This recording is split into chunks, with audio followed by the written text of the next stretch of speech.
Hey guys, so I've been getting a lot of questions lately on tips on solo traveling, and since I am currently solo traveling, I thought it would be a good idea to make this video. I am currently at Dallin Bread in Seoul, and oh my god, the bread is so cute. You probably already have seen it on my vlog, but here is one of them. Oh, just the cutest bread ever. Anyways, I've compiled several different questions on my phone to answer about solo traveling. And the first one is, how do you choose where to go? So when it comes to solo traveling, I always go where I feel comfortable, and that usually means that it's somewhere that I've already been with other people. So I think the only places I've solo traveled before are the UK, because I went to London alone a couple months ago, and then Japan and Korea. And I've definitely done Japan and Korea like at least a couple times solo before, and generally I just feel safer in Asia, at least in Japan and Korea. It just feels very safe here. I know how to use the transportation. And then in the UK, it was easy for me because I'd also been there before, and then also it's easy to communicate there because they speak English. So yeah, the main things I look for when I'm choosing a place to solo travel to are if I understand the culture already, if I know how to use the currency, use the transportation, like do they have Uber there, for example, or do I have to figure out how to use the transportation in another way? Do I know how to use the transportation? And also, do I feel safe? Okay, the next question is, how do you plan your trip? And so I am a huge itinerary girl. I love making my itinerary. It's one of the most fun things to do for me. And it basically just all starts with booking the flight. So as soon as I book that flight, I pop that into a Google Doc. Then from there, I'll find bookmark places that I had saved from maybe Instagram or any like vlogs that I've seen on YouTube. And I'll put those all into a Google map. And then I'll like try to map out what neighborhood different attractions are or different cafes are that I want to go to. If I want to make any reservations, then I will also see what day is the best to make the reservation for based on the neighborhood that all the other attractions are in.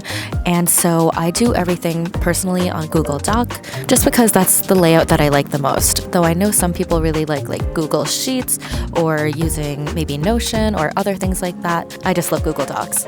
Okay, I'm gonna finish up at this cafe and then head to another one and continue the questions from there.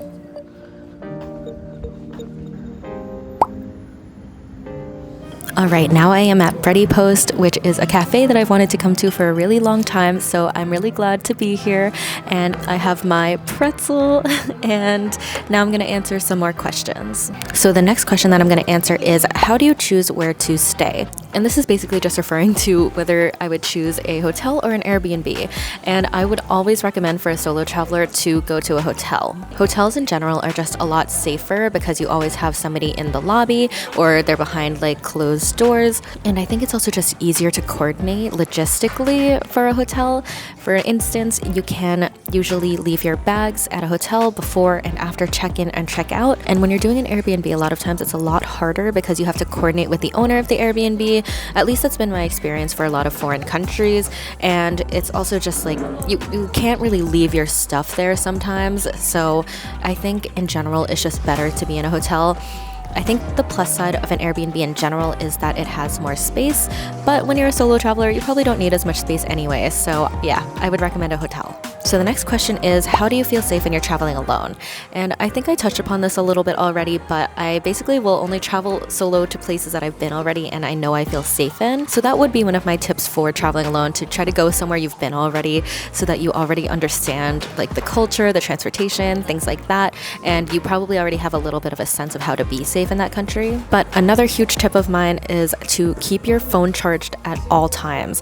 So I always carry with me my external battery because I just never want my phone to go dead. Your phone is kind of like your lifeline. If you run out of battery, it's going to be really hard for you to figure out how to get to a place where you know or feel comfortable in. Which kind of leads me to my second tip, is to know how to get around in the city that you're in. So that means knowing how to use the public transportation, knowing if there's Uber available or if you have to use taxis in the city that you're in. Just because if you're lost, then you will be able to figure out so much easier how to get back to a place that you know. just because you understand the transportation system. In Korea, for example, they don't use Google Maps, which is my preferred navigation system, so you have to use one of their local apps. I use Naver, but because I've been here before, I know how to use the system pretty well at this point, and it makes it so much easier for me to figure out where to go and how to get places. And if I ever need to get back to my hotel, I know how to use the transportation system. And then some other general tips I have for traveling alone are just to know the police phone number in whatever city you're in. I mean, luckily I've never had to use any emergency phone numbers or anything, but it is good to know just in case. And then also, don't look at your phone while you're walking. I feel like this is a huge one because you just have to keep your wits about you whenever you're solo traveling because you're alone and nobody else is going to be looking out for you. So just be careful.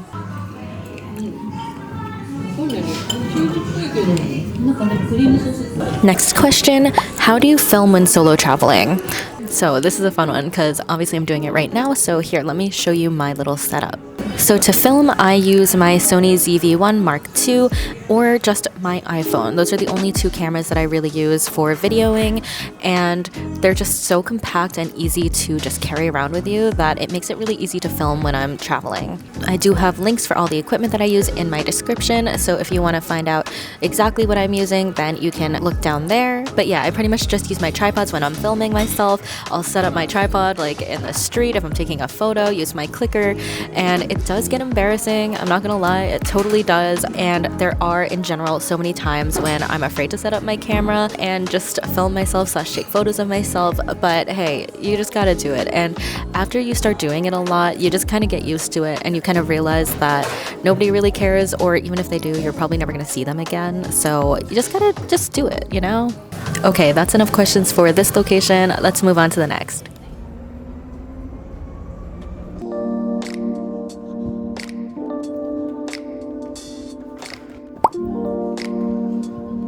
Hey guys, now I am at the Starfield Coex Library. They have this beautiful Christmas installation here. It is like the middle of December right now. This video is probably going to be going out after Christmas, but the Christmas vibes are real here. So anyways, I thought now would be a good time to answer some questions since I finally have a second to sit. So the next question is, how do you deal with communication or language barriers when traveling?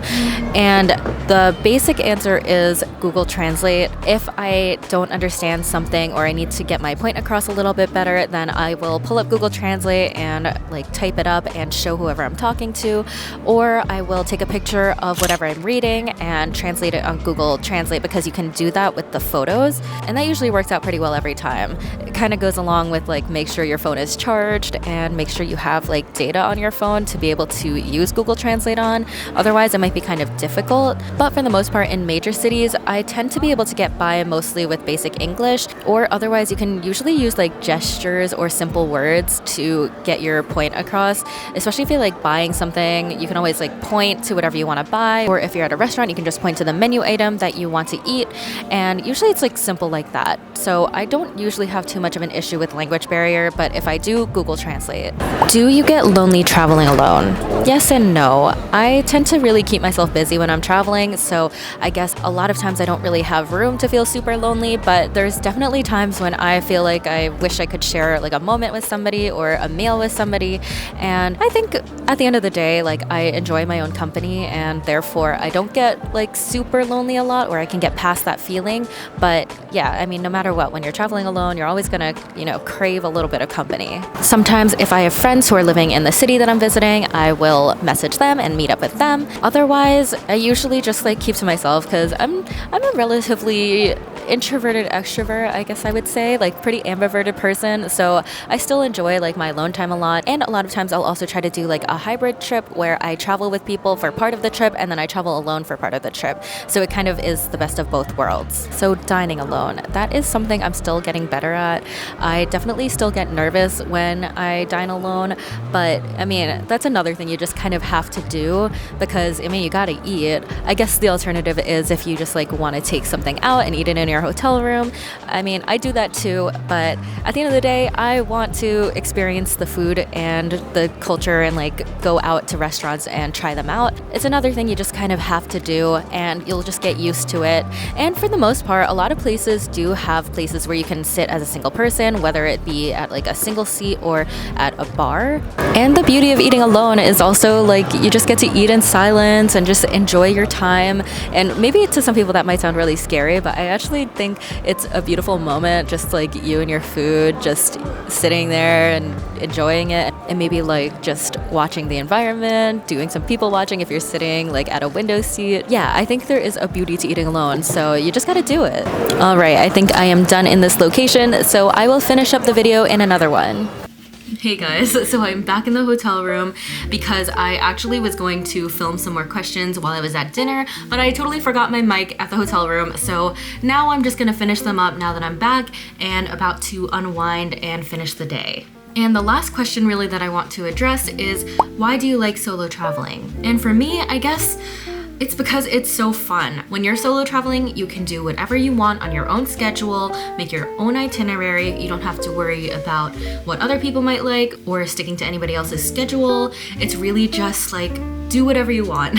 And I do think there is a beauty to traveling with other people, of course. I'd already mentioned it's great to like share things with other people, but when you're alone, you don't have to think about anybody else. It's great. Like, you just get to be in your own head, think about your own things, listen to your own music, even like going places. I'm not really like talking to anybody. It's nice to just kind of like sit in the subway with my AirPods in and just like zone out.